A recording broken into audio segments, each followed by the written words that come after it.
Приветствую на моем канале. Меня зовут Марина. Вторая половина весны довольно щедра на астрологические события. Например, ингрессия Юпитера из Овна в Телец, ретроградный Меркурий. Но наиболее интересное — это пара затмений. И в этом видео я хочу рассказать о солнечном затмении, которое состоится 20 апреля в 7:12 утра по киевскому времени. Несмотря на то, что лунные узлы находятся на оси Телец-Скорпион, само затмение попадает в 30 градус Овна. И теперь подробнее.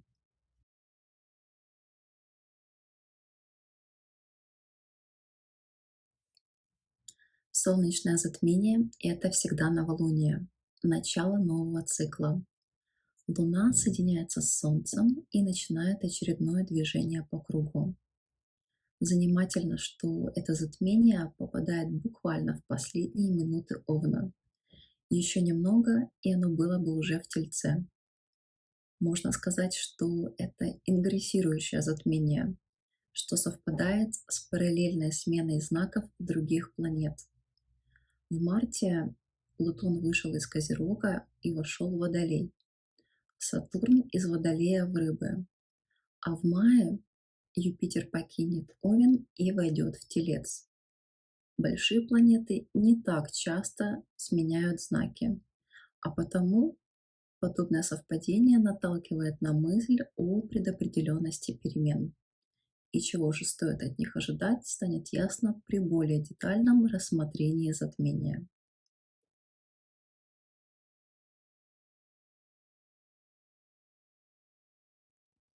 Череда затмений в таких знаках, как Скорпион, а теперь и Овен, продолжает тему военных действий.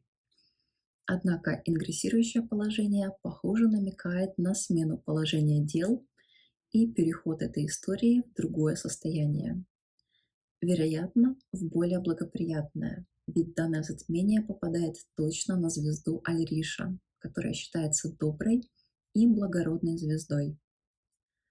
Положение северного узла в Тельце также намекает на то, что нужно стремиться к стабильности, материальному процветанию и преображению, а не разрушению, несмотря на то, что есть вероятность благоприятного влияния данного затмения на урожай и рогатый скот. Аспекты светил также могут добавить влияние. Вот, учитывая узлы, получается Тау-квадрат с Плутоном на вершине. Достаточно напряженная конфигурация с выходом энергии на Плутоне. Но что интересно, он недавно сменил знак и теперь находится в Водолее, который всегда устремлен в будущее. Первые градусы особенно ярко работают, а потому необходимость в смене текущего положения дел еще больше акцентирована. Управитель Плутона, Уран, находится в Тельце, где и северный узел, подчеркивая потребность стремиться к тельцовым настроениям. Это стабильность, спокойствие, большой творческий потенциал и, соответственно, его реализация. Это любое материальное преображение и умножение, что вполне логично, ведь после стольких разрушений работы много.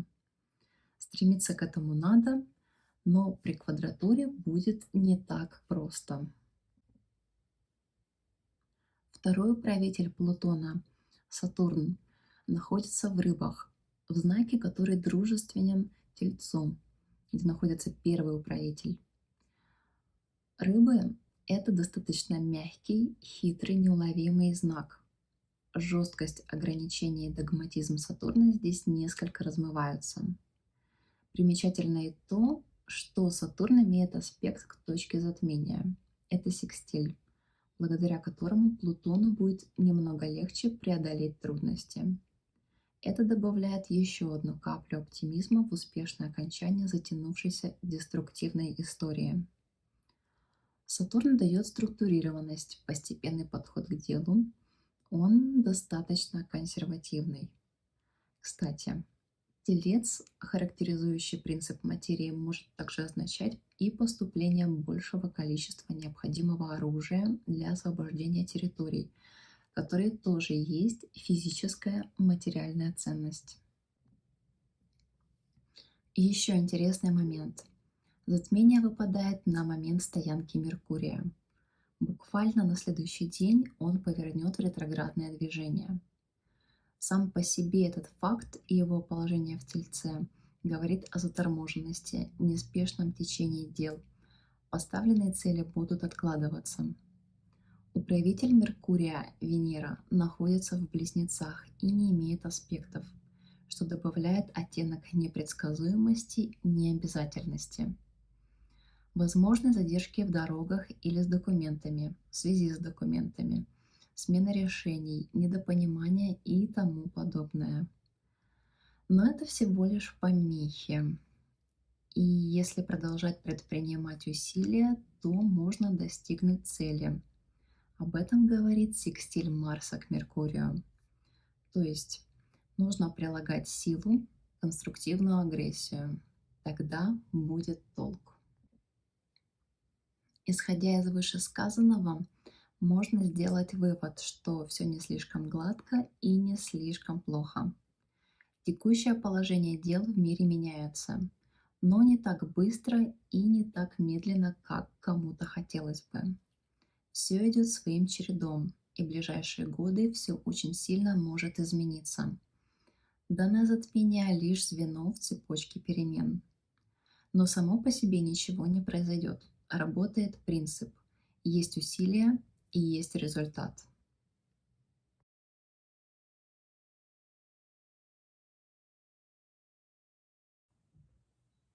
Вышесказанное примерно характеризует настроение затмения. Однако, что же с этим делать? Есть стандартный набор рекомендаций. Отложить важные дела и вопросы.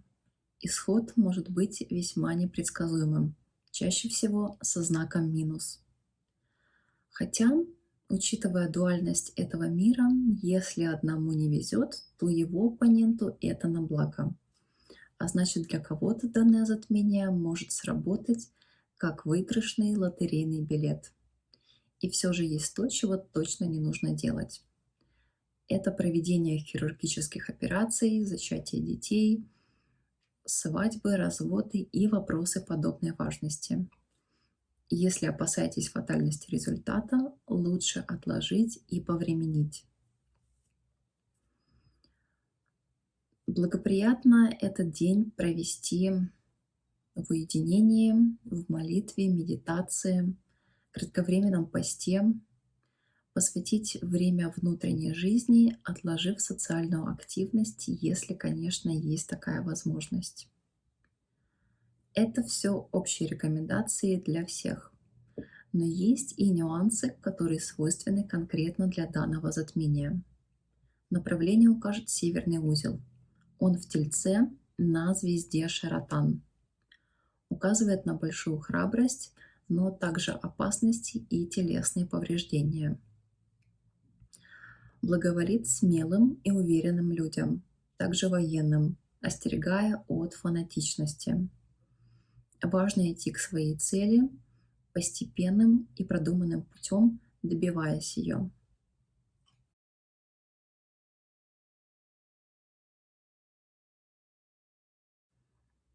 И теперь главное, для кого же это актуально? В первую очередь стоит отметить, что данное затмение в большей степени влияет на глобальные события, в меньшей на индивидуальные. И все же есть категория людей, для которых оно окажется значимым. Итак, затмение на границе Овен-Телец. Те, у кого планеты и важные точки гороскопа расположены в этом месте плюс-минус 3 градуса. Чуть в меньшей степени это затронет тех, у кого аналогично на границе Весы Скорпион, Рак Лев, Козерог Водолей. А для поздних Овнов и ранних Тельцов это также отразится на Соляре, а значит данный год может стать для них переломным. На этом я, пожалуй, завершаю. Всех благодарю за просмотр. Всем мирного неба над головой. Пока.